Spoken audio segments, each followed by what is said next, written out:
నమస్తే, welcome to focus Anantha news. నేను మీ ఆదిత్య. ముందుగా బులెటిన్ హెడ్లైన్స్. గొంతు ఇన్ఫెక్షన్తో యశోద ఆసుపత్రిలో చేరిన మంత్రి కోమటిరెడ్డి వెంకటరెడ్డి.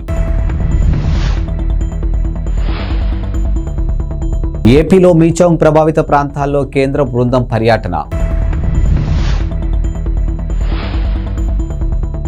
మంచం కింద పడుకొని తుపాకీ పేల్చిన 4 ఏళ్ల బాలుడు తల్లిదండ్రులపై కేసు. తెలంగాణ మంత్రి కోమటిరెడ్డి వెంకటరెడ్డి స్వల్ప అస్వస్థతో ఆసుపత్రిలోనూ చేరారు. ఎన్నికల ప్రచార సమయం నుంచి ఆయన గొంతు నొప్పితో బాధపడుతున్నారు.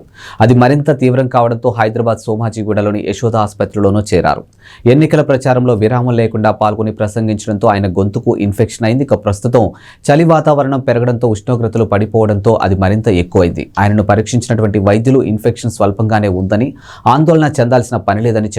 నిన్న ఢిల్లీ వెళ్లిన వెంకటరెడ్డి లోక్సభ స్పీకర్ ఓం బిర్లాను కలిసి ఎంపీ పదవికి రాజీనామాను చేశారు. అనంతరం తెలంగాణలోని జాతీయ రహదారులు విస్తరణ చేపట్టాలని కోరుతూ national highway authority of India chairman ను కలిసి కోరారు. హైదరాబాద్ చేరుకున్న తర్వాత యశోద ఆసుపత్రిలోనూ చేరారు. ఆంధ్రప్రదేశ్లోని మీచౌంగ్ తుపాను ప్రభావిత ప్రాంతాల్లో ఈ రోజు రేపు కేంద్ర బృందం పర్యటించనుంది. ప్రభావిత జిల్లాలో నష్టపోయిన పంటలు, ఇతర ఆస్తులను అధికారులు అంచనా వేయనున్నారు. ఈ మేరకు కేంద్ర బృందం బుధవారం ఆంధ్రప్రదేశ్ కు చేరుకుంది.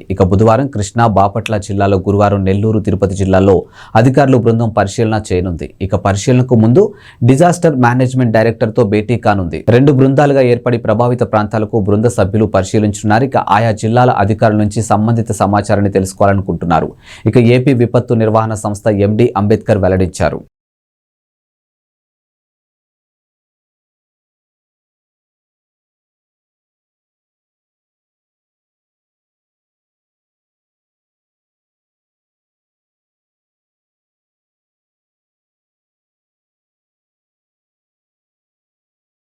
అమెరికాలోని వెస్ట్ మోర్లాండ్ కౌంటీలో ఉన్నటువంటి 4 ఏళ్ల బాలుడు మంచం కింద పడుకుని తుపాకీతో తనకు తాను కాల్చుకుని గాయపరుచుకున్నాడు. ఘటనలో తల్లిదండ్రులు లారా స్టిల్, మైకెల్ లిన్పై జిల్లా న్యాయవాది అధికారులు అభియోగాలు నమోదు చేశారు. ఈ ఘటనపై విచారణ అనంతరం పిల్లల సంక్షేమాన్ని ప్రమాదంలో పడేయడంతో పాటు నిర్లక్ష్యంగా వ్యవహరించారంటూ వారిపై అభియోగాలు కేసు నమోదు చేశారు. ఇదొక విషాద ఘటనని, ఆమోదయోగ్యం కానిదని జిల్లా అటర్నీ పేర్కొన్నారు. ఇటువంటి వారిని నిరోధించాల్సిన అవసరం ఉందని అన్నారు. ఇలాంటి ఘటనలకు నిరోధించాలంటే అందుకున్నటువంటి ఏకైక మార్గం తుపాకును సురక్షిత ప్రదేశంలో ఉంచడమేనని స్పష్టం చేశారు. ఈ ఏడాది జూలై 6న రోస్టవర్ టౌన్షిప్లో ఉన్నటువంటి గౌడియా డ్రైవ్లోని తన ఇంట్లో 4 ఏళ్ల రోనీలిన్ ప్రమాదవశాత్తు తుపాకీ పేల్చి గాయపడ్డాడు. వెంటనే అతని ఆసుపత్రికి తరలించారు. చిన్నారి ఇప్పటికీ నిరంతరం వైద్య సంరక్షణ పొందుతున్నట్లు అధికారులు తెలిపారు. తుపాకీని లోడ్ చేసి బెడ్రూమ్లో నేలపై ఉంచడంతోనే ఈ ఘటన జరిగిందని విచారణలో వెల్లడైంది. ఘటనా సమయంలో స్టీల్, లీన్ ఇద్దరు ఉన్నారు. తుపాకీ శబ్దం వినిపించిన తర్వాత వెళ్లి చూస్తే కుమారుడు గాయంతో, రక్తమూడుతో కనిపించాడు.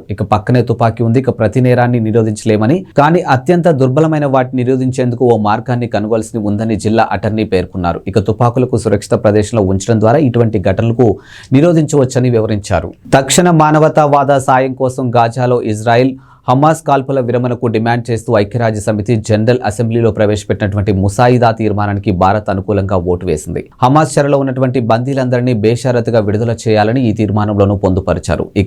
Algeria, Bahrain, Iraq, Kuwait, Oman, Qatar, Saudi Arabia, UAE, పాలస్తీనాతో పాటు అనేక దేశాలు స్పాన్సర్ చేసినటువంటి ఈ తీర్మానంపై మంగళవారం ఓటింగు జరిగింది. అమెరికా, ఇజ్రాయెల్తో సహా 10 దేశాలకు వ్యతిరేకంగా ఓటు వేశాయి. మరో 23 దేశాలు ఓటింగ్కు దూరంగా ఉన్నాయి. హమాస్ ఇజ్రాయెల్ యుద్ధం కారణంగా తీవ్రమైన మానవతా సంక్షోభం ఏర్పడిందని, పెద్ద ఎత్తున ప్రాణనష్టం జరుగుతుందని ఐరాసలోని భారత శాశ్వత ప్రతినిధి రుచిరా కాంబోజ్ అన్నారు. స్త్రీలు, పిల్లలు ప్రాణనష్టం అధికంగా ఉందని అన్నారు. జనరల్ అసెంబ్లీలో ప్రవేశపెట్టిన తీర్మానానికి భారత్ అనుకూలంగా ఓటు వేసిందని పేర్కొన్నారు. ఈ తీర్మానంలో అనేక కోణాలు ఉన్నాయని, హమాస్ చెరలో బందీల పట్ల భారత్ ఆందోళన వ్యక్తం చేస్తుందని రుచిరా కాంబోజ్ పేర్కొన్నారు. తెలంగాణలో నూతనంగా ఏర్పడిన కాంగ్రెస్ ప్రభుత్వం వడివడిగా అడుగులు వేస్తూ ముందుకు సాగుతుంది. కొత్త మంత్రులు ఆయా శాఖలపై అధికారులతో సమీక్షలు నిర్వహిస్తున్నారు. కాంగ్రెస్ ప్రభుత్వం 6 నెలలు మించి ఉండదంటూ విపక్ష నేతలు విమర్శలకు దిగుతూ ఉన్నారు. ముఖ్యంగా హిప్ రీప్లేస్మెంట్ సర్జరీ చేయించుకుని ఆసుపత్రిలో చికిత్స పొందుతున్నటువంటి మాజీ సీఎం కేసీఆర్ ను సీఎం రేవంత్ సహా పలువురు మంత్రులు కాంగ్రెస్ నేతలు పరామర్శించిన నేపథ్యంలో ఈ తరహా విమర్శలు మరింత ఎక్కువయ్యాయి. ఈ విమర్శలకు కాంగ్రెస్ నేత విజయశాంతి కౌంటర్ ఇచ్చారు. ఇక బీఆర్ఎస్ అధినేత కేసీఆర్ ను కాంగ్రెస్ ప్రభుత్వ నేతలు మర్యాదపూర్వకంగా కలిసి ఓదార్పు ఇచ్చారని, దీనిపై కూడా కొంతమంది బీఆర్ఎస్ ముఖ్య నేతలు వ్యతిరేక వ్యాఖ్యలు చేయడం సమంజసం కాదని ఆగ్రహం వ్యక్తం చేశారు. ఇక మానవీయ స్పందనకు రాజకీయాన్ని కలపడం నేటికి బీఆర్ఎస్ కు అవసరమేమో కానీ కాంగ్రెస్ ప్రభుత్వానికి అవసరం లేదని మండిపడ్డారు. ప్రభుత్వం కూలుతుందంటూ బీఆర్ఎస్ నేతలు చేస్తున్నటువంటి తప్పుడు ప్రకటనలు కేసీఆర్ తప్పక ఖండించాల్సిన అవసరం ఉందని ఆమె తెలియజేశారు. తెలంగాణ కొత్త సీఎం రేవంత్ రెడ్డి సంచలన నిర్ణయాలతో తమదైన మార్కు పాలన కనబరుస్తున్నారు. ఇక సర్కార్ కొలువుదీరిన రోజు నుంచి సరికొత్త నిర్ణయాలతో దూకుడుగా వ్యవహరిస్తూ ఉన్నారు. గత ప్రభుత్వం హయాంలో తీసుకున్నటువంటి నిర్ణయాలను సమీక్షిస్తూ కీలక ఆదేశాలు జారీ చేస్తూ ఉన్నారు. ఈ క్రమంలోనే సీఎం రేవంత్ రెడ్డి మరో కీలక నిర్ణయం తీసుకునేందుకు రెడీ అయినట్లు తెలుస్తుంది. బీఆర్ఎస్ ప్రభుత్వం నిర్మించి తలపెట్టినటువంటి ఓఆర్ఆర్ లో metro project CM Revanth Reddy రద్దు చేసేందుకు మొగ్గు చూపుతున్నట్లు సమాచారం. అయితే తాజాగా ఈ మెట్రో విస్తరణ పనులకు సీఎం రేవంత్ బ్రేకులు వేయనున్నట్లు సమాచారం. ఇక మంగళవారం ఎంఐఎం ఎమ్మెల్యేతో సీఎం రేవంత్ రెడ్డి భేటీ అయ్యారు. పలు అభివృద్ధి పనులు కార్యాచరణపై వారితో చర్చించారు. ఈ సందర్భంగా ఓఆర్ఆర్ మెట్రో విస్తరణ ప్రాజెక్టు అంశం కూడా చర్చకు వచ్చినట్లు తెలుస్తుంది. ఇక ఔటర్ రింగ్ రోడ్డు వరకు మెట్రో విస్తరణ అవసరం లేదని, అది కొందరు రియల్ ఎస్టేట్ వ్యాపారులకు లాభం చేకూర్చేందుకు గత ప్రభుత్వం తీసుకున్న అనాలోచిత నిర్ణయంగా సీఎం అభిప్రాయపడినట్లు తెలుస్తుంది. ఇక రేవంత్ రెడ్డి ఆ ప్రాజెక్టుకు రద్దు చేసి పాత నగరాన్ని విమానాశ్రయానికి అనుసంధానం చేయాలని ఆలోచిస్తున్నారట. విశ్వనగరంగా ఎదుగుతున్నటువంటి హైదరాబాద్ నగరం ఇండియాలోనే బెస్ట్ సిటీగా నిలిచింది. అది కూడా పూణే, బెంగళూరు లాంటి సిటీలను వెనక్కి నెట్టేసి మరి అత్యున్నత నగరంగాను నిలిచింది. అయితే బెస్ట్ సిటీగా నిలవడం 2015 నుంచి హైదరాబాద్ కు ఇది 6వ కావడం విశేషం. ఈ విషయాన్ని మాజీ మంత్రి కేటీఆర్ ట్విట్టర్ ద్వారా పంచుకున్నారు. అయితే మెర్సర్ అనే అమెరికాకు చెందినటువంటి కన్సల్టెన్సీ ఆర్థిక సేవల సంస్థ తాజాగా ఉత్తమ జీవన ప్రమాణాలతో కూడినటువంటి ప్రపంచ నగరాల ర్యాంకింగ్స్ ను రిలీజ్ చేసింది. ఈ ర్యాంకింగ్స్ లో ఇండియా నుంచి హైదరాబాద్, పూణే, బెంగళూరు చోటు దక్కింది. అయితే హైదరాబాద్ కు 153వ స్థానం దక్కగా పూణే 154, బెంగళూరు 156 స్థానంలో ఉండడం గమనార్హం. ఇక చెన్నై 161, ముంబై 164, కోల్కతా 170 స్థానాల్లో ఉండగా దేశ రాజధాని ఢిల్లీ అయితే 172 స్థానానికి పరిమితమైంది. తెలంగాణలో సంచలన నిర్ణయాలతో సీఎం రేవంత్ రెడ్డి తమదైన మార్కు పాలన కనబరుస్తూ ఉన్నారు. ఇక సర్కార్ కొలువుదీరిన రోజు నుంచి ఆయా శాఖల అధికారులతో వరుసగా రివ్యూలు నిర్వహిస్తూ కీలక ఆదేశాలు జారీ చేస్తూ ఉన్నారు. ఈ క్రమంలో సీఎం రేవంత్ రెడ్డి తన మాస్టర్ ప్లాన్ అమలు చేసేందుకు రంగం సిద్ధం చేస్తూ ఉన్నారు. విశ్వనగరంగా ఎదుగుతున్న హైదరాబాద్ నగరాన్ని అభివృద్ధి చేసేందుకు మీ దగ్గరున్న ప్లాన్ ఏంటని ఓ న్యూస్ ఛానల్ యాంకర్ అడిగిన ప్రశ్నకు రేవంత్ రెడ్డి చెప్పిన సమాధానం సోషల్ మీడియాలో తెగ ట్రోల్ అయింది. అప్పుడు ట్రోల్ అయిన తన ప్లాన్ ఇప్పుడు సీఎం రేవంత్ రెడ్డి అమలు చూపేందుకు సిద్ధమవుతూ ఉన్నారు. హైదరాబాద్ మహానగరంలో మూసీ నది ప్రారంభమయ్యే ప్రాంతం నుంచి చివరి వరకు మూసీ నది పరివాహక ప్రాంతాన్ని మొత్తం ఉపాధి, ఆర్థికాభివృద్ధి ప్రాంతంగా రూపుదిద్దించాలని సీఎం రేవంత్ రెడ్డి అధికారులను ఆదేశించారు. వైఎస్ఆర్సీపీ అధినేత వైఎస్ జగన్ కీలక నిర్ణయం తీసుకున్నారు. ఇక వైఎస్ఆర్సీపీ రాష్ట్ర యువజన విభాగం, మహిళా విభాగం నూతన కమిటీలు నియమించారు. కొత్తగా కార్యవర్గాన్ని నియమిస్తూ ఆదేశాలు జారీ చేశారు. ఇక యువజన విభాగం అధ్యక్షుడిగా బైరెడ్డి సిద్ధార్థరెడ్డి, ఉపాధ్యక్షులుగా కొండా రాజీవ్ గాంధీ, పిన్నెల్లి వెంకట్రామరెడ్డిని నియమించారు. ఇక మొత్తం 64 మందితో నూతన కమిటీని నియమించినట్లు వైఎస్ఆర్సీపీ కేంద్ర కార్యాలయం ఓ ప్రకటనలోనూ పేర్కొంది. మరోవైపు వైఎస్ఆర్సీపీ రాష్ట్ర మహిళా విభాగానికి కూడా నూతన కమిటీ నియమించారు. ఇక వైఎస్ఆర్సీపీ మహిళా విభాగానికి ఎమ్మెల్సీలు పోతుల సునీత, వరదు కళ్యాణిలు ఇద్దరిని అధ్యక్షులుగాను నియమించారు. అలాగే ఉపాధ్యక్షులుగా మంతెన మాధవి వర్మ, బండి పుణ్యశీల, డాక్టర్ శశికళను నియమించారు. ఇక మొత్తం 64 మందితో నూతన కార్యవర్గాన్ని నియమిస్తున్నట్టు పార్టీ కేంద్ర కార్యాలయం ఓ ప్రకటనలోనూ విడుదల చేసింది.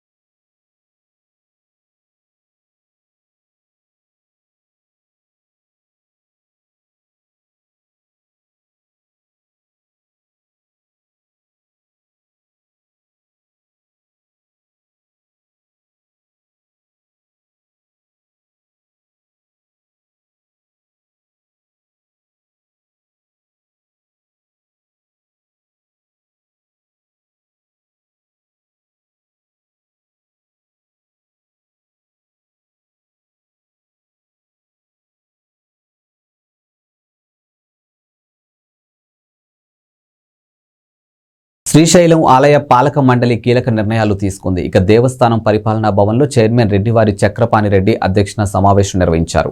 ఆలయ ఈవో డి పెద్దిరాజు 30 అంశాలు ప్రవేశపెట్టగా 28 అంశాలకు సభ్యులు ఆమోదం తెలిపారు. ఇక ప్రధానంగా మహాక్షేత్రంలో సామాన్య భక్తుల కోసం 200 వసతి గదులు కూడినటువంటి సముదాయాన్ని 52 కోట్లతో నిర్మించేందుకు ఆమోదం తెలిపింది.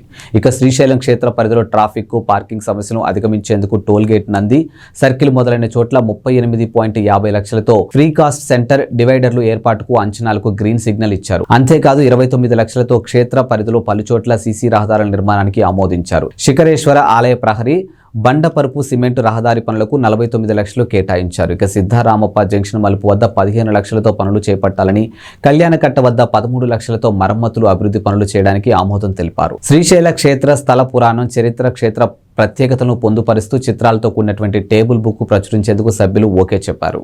ఇవి ఇవాల్టి బులెటిన్ అప్డేట్స్. మరో బులెటిన్తో మళ్ళీ కలుద్దాం. అంతవరకు సెలవు. నమస్కారం.